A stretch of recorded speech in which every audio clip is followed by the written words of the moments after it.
বন্ধুরা, আমি আজকে আর একটা নতুন রেসিপি করছি।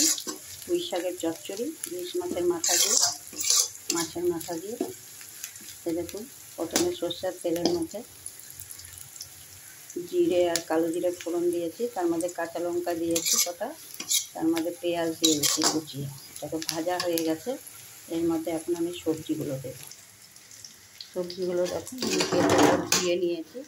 এর মধ্যে আলু কেটে নিয়েছি, কুমড়ো কেটে নিয়েছি, মিষ্টি কুমড়ো, বেগুন আর বরবটি। এইগুলো এখন আমি সব একসঙ্গে দিয়ে দেব।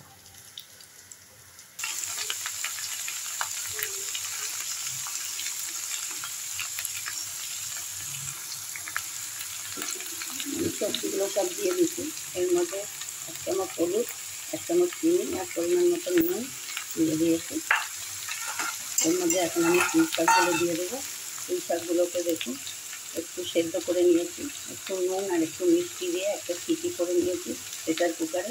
দিলে পরে ডাটার মধ্যে ভালো নুনটা মিষ্টিটা ঢোকে। আমি এটা এর মধ্যে দিয়ে দেবো। দিয়ে আমি সব একসঙ্গে নাড়াচাড়া করে তারপরে আবার ঢাকা দিয়ে দেবো। আমি এইবার সবজিটা একটু মজে এসছে। আমি এখন ইলিশ মাছের মাথাগুলো ভেজে রেখেছিলাম, 4টে মাথা আছে। এটা এখন আমি ইলিশ মাছের দিয়ে আবার একটু নাড়াচাড়া দিয়ে আবার ঢাকা দিয়ে দেবো। এ দেখুন আমার পুঁই শাক চচ্চড়ি, পুঁই শাক ছেঁচড়া, পুঁই শাকের ঘ্যাট, মাছের মাথা দিয়ে, ইলিশ মাছের মাথা দিয়ে।